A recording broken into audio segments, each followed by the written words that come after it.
بسم اللہ الرحمن الرحیم۔ محترم ناظرین، السلام علیکم۔ یہ وہ مکی دور تھا کہ جب دعوت دین کے جواب میں حضور صلی اللہ علیہ وآلہ وسلم اور ان کے ساتھیوں پر مشرکین مکہ کا ظلم و ستم حد سے تجاوز کر چکا تھا۔ حضور صلی اللہ علیہ وآلہ وسلم نے مسلمانوں کو دارالامان مدینہ کی طرف رخ کرنے کا حکم دیا، لیکن خود وجود اقدس صلی اللہ علیہ وآلہ وسلم، جو ان ستمگاروں کا حقیقی ہدف تھا، اپنے لیے حکم خدا کا منتظر تھا۔ نبوت کا 13واں سال شروع ہوا تو اکثر صحابہ کرام مدینہ پہنچ چکے تھے۔ وحی الہی کے مطابق آپ صلی اللہ علیہ وآلہ وسلم نے بھی مدینہ جانے کا عزم کر لیا۔ قریش نے دیکھا کہ اب مسلمان مدینہ میں جا کر طاقت پکڑتے جاتے ہیں اور وہاں اسلام پھیلتا جاتا ہے، چنانچہ لوگوں نے مختلف رائیں پیش کی۔ ایک نے کہا محمد صلی اللہ علیہ وآلہ وسلم کے ہاتھ پاؤں میں زنجیریں ڈال کر انہیں مکان میں بند کر دیا جائے۔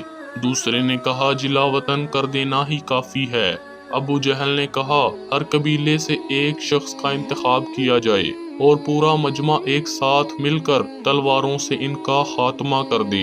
اس صورت میں ان کا خون تمام قبائل میں بٹ جائے گا اور آل ہاشم اکیلے تمام قبائل کا مقابلہ نہ کر سکیں گے۔ اس رائے پر اتفاق ہو گیا اور انہوں نے آ کر آپ صلی اللہ علیہ وآلہ وسلم کے آستانہ مبارک کا محاصرہ کر لیا۔ اہل عرب زنانہ مکان کے اندر گھسنا معیوب سمجھتے تھے، اس لیے باہر ہی کھڑے رہے کہ آپ صلی اللہ علیہ وآلہ وسلم نکلیں تو یہ فرض ادا کیا جائے۔ رسول کریم صلی اللہ علیہ وآلہ وسلم سے قریش کو اس درجہ عداوت تھی، لیکن پھر بھی وہ آپ کو صادق اور امین کے القابات سے پکارتے تھے۔ جب کسی کو امانت رکھوانی ہوتی تو وہ آپ کے پاس ہی امانت رکھواتا۔ اس وقت بھی آپ صلی اللہ علیہ وآلہ وسلم کے پاس امانتیں موجود تھیں۔ آپ صلی اللہ علیہ وآلہ وسلم نے حضرت علی کو بلایا اور حکم دیا آج رات تم میرے بستر پر میری چادر اوڑھ کر سو جانا اور صبح ہوتے ہی لوگوں کی امانتیں واپس لوٹا کر مدینہ چلے آنا۔ حضرت علی رضی اللہ تعالی عنہ نے حکم رسول پر عمل کیا اور ان کے بستر پر سو گئے۔ آپ صلی اللہ علیہ وآلہ وسلم حضرت علی کو اپنے بستر پر لٹا کر گھر سے باہر تشریف لائے تو مشرکین خطرناک ارادوں کے ساتھ صفیں بنا کر کھڑے تھے۔ آپ صلی اللہ علیہ وآلہ وسلم ان کے درمیان سے چپکے سے نکلے اور حضرت ابوبکر صدیق رضی اللہ تعالی عنہ کے گھر جا پہنچے۔ مشرکین مکہ نے آپ کو جاتے نہ دیکھا تھا۔ آپ صلی اللہ علیہ وآلہ وسلم نے حضرت ابوبکر صدیق رضی اللہ تعالیٰ عنہ کو ہجرت کے لیے ساتھ جانے کی اجازت دی تو آپ کی آنکھوں میں خوشی سے آنسو آ گئے۔ چنانچہ دونوں نے مل کر مکہ سے مدینہ تک ہجرت کے سارے سفر کا منصوبہ طے کر لیا۔ فیصلہ یہ ہوا کہ پہلے مکہ سے باہر واقع غار ثور میں کچھ عرصہ قیام کریں گے اور پھر وہاں سے اونٹوں پر سوار ہو کر ساحلی راستوں سے ہوتے ہوئے مدینہ کی جانب نکل پڑیں گے۔ 13 ستمبر 621 عیسوی کو جب دونوں دوست کوہ ثور میں پہنچے تو حضور صلی اللہ علیہ وآلہ وسلم کے پاؤں میں جوتا نہ تھا۔ غار ثور کے ارد گرد بکھرے ہوئے پتھروں سے آپ کے تلوے چھلنی ہو گئے تو حضرت ابوبکر نے آپ صلی اللہ علیہ وآلہ وسلم کو اپنے کندھوں پر اٹھا لیا اور وہ غار کے دہانے پر پہنچ گئے۔ غار کے پاس پہنچے تو حضرت ابوبکر نے کہا خدا کے لیے ابھی آپ داخل نہ ہوں، پہلے میں داخل ہو کر دیکھتا ہوں کہ اس میں کوئی چیز نہ ہو جو آپ کو نقصان پہنچائے۔ چنانچہ حضرت ابوبکر نے غار کو صاف کیا اور اپنا تہبند پھاڑ کر چند سوراخ بند کر دیے۔ 2 سوراخ پھر بھی بچ گئے۔ حضرت ابوبکر صدیق رضی اللہ تعالی عنہ نے اپنے دونوں پاؤں ان پر رکھ دیے اور رسول صلی اللہ علیہ وآلہ وسلم سے عرض کی کہ اندر تشریف لے آئیں۔ آپ صلی اللہ علیہ وآلہ وسلم حضرت ابوبکر کی آغوش میں سر رکھ کر سو گئے۔ حضرت ابوبکر صدیق رضی اللہ تعالی عنہ کے پاؤں پر ایک سانپ نے ڈس لیا، مگر اس خیال سے حرکت نہیں کی کہ رسول کریم صلی اللہ علیہ وآلہ وسلم کی نیند میں خلل نہ پڑ جائے۔ درد کی شدت سے آنسو نکل آئے جو چہرہ نبوت پر جا گرے۔ آپ کی آنکھ کھل گئی۔ فرمایا ابوبکر کیا ہوا؟ عرض کی میرے ماں باپ آپ پر قربان ہوں، مجھے کسی چیز نے ڈس لیا ہے۔ رسول کریم صلی اللہ علیہ وآلہ وسلم نے اس پر اپنا لعاب دہن لگایا تو تکلیف دور ہو گئی۔ یہاں دونوں حضرات نے 3 راتیں گزاریں۔ حضرت ابوبکر کے صاحبزادے عبداللہ رات کی تاریکی میں آ کر مل جاتے اور حضرت ابوبکر کے غلام عامر بن فہیرہ بکریاں چرانے رات کی تاریکی میں غار کے پاس آتے اور اس طرح دونوں حضرات رات کو دودھ پی لیتے۔ کھوجیوں کی مدد سے مشرکین آپ کو تلاش کرتے غار کے دہانے پر پہنچ گئے، لیکن اللہ تعالیٰ نے ان کی آنکھوں پر پردہ ڈال دیا۔ اس پر ابوبکر صدیق رضی اللہ تعالیٰ عنہ بہت مضطرب ہوئے تو آپ نے فرمایا، گھبراؤ مت، اللہ ہمارے ساتھ ہے۔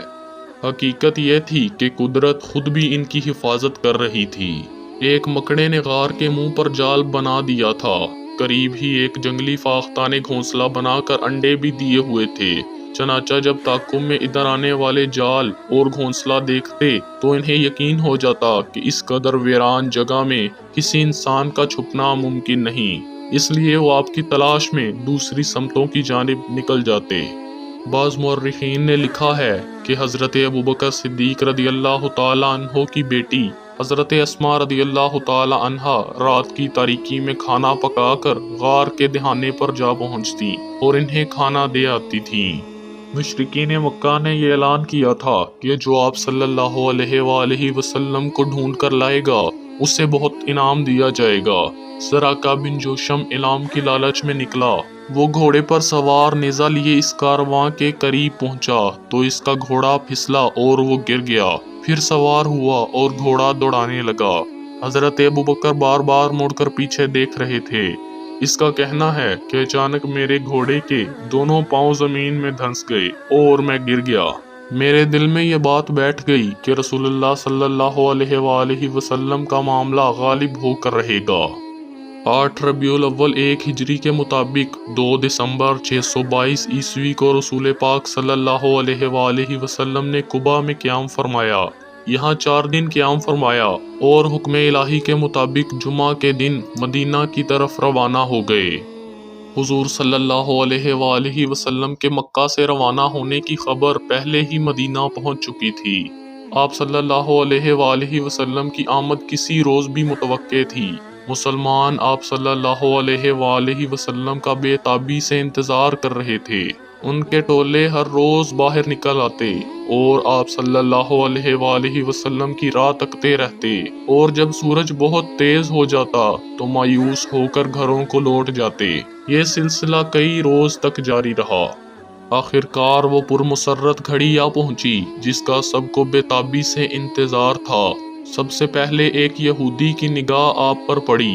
وہ بلند آواز سے بولا، او بنو قبیلہ، تمہاری قسمت جاگ اٹھی ہے۔ تم جس کا انتظار کر رہے تھے وہ ہستی تشریف لا چکی ہے۔ سب لوگ حضور صلی اللہ علیہ وآلہ وسلم کے استقبال کو پہنچے۔ اب وہ گھڑی آ پہنچی تھی کہ جب محمد عربی نے مدینہ کی سرزمین پر قدم رکھ دیا۔ سب لوگوں نے حضور صلی اللہ علیہ وآلہ وسلم کا پرجوش طریقے سے استقبال کیا۔